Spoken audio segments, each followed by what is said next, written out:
дала әскері тәуелсіздік тірегі. Кез келген елдің тәуелсіздігінің айқын дәлелі қуатты армиясы. Түркістан облысы Төле би ауданы Төле би арландары командасы 66-98 әскери бөліміне ұлы дала әскері тәуелсіздік тірегі жобасымен келіп отыр. Әскери бөлімге келудегі басты мақсат еліміздің жастары арасында әскери патриоттық тәрбиені жетілдіру, отан қорғаушылардың тыныс тіршілігімен танысу және жас жеткіншектерді қарулы күштер қатарына тарту.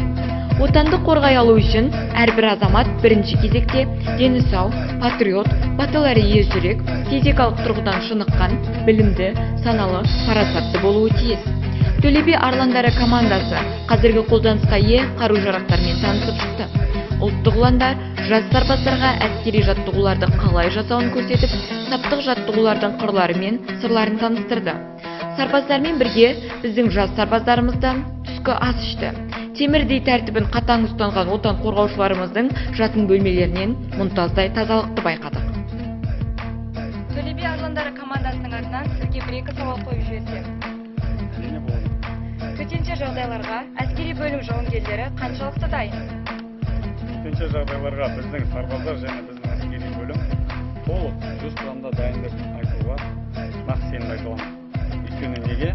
Бізде күн тәртібінде көрсетілген уақытта бізде жауынгерлік есеп әр сарбазға және бүкіл әскери қызметке жеткізіліп отыр. Ол күнделікті жеткізіліп отыр. Сол себептен біз төтенше жағдайға 100% дайынбыз. Елбасымыз Нұрсұлтан Әбішұлы Назарбаев айтқандай, патриот болу өз отаныңды шын жүректен сүю, өзіңе және өз халқыңа сеніп, қоғамға қызмет ету. Бірақ өзіңнің тарихыңды, ана тіліңді, шығу тегіңді білмей, нағыз патриот бола алмайсың деп мәлімдеген. Биыл 7-ші мәрте жалауын көтерген Айбын әскери патриоттық жастар жиыны ел тәуелсіздігінің 30 жылдығына тұспа-тұс келіп отыр.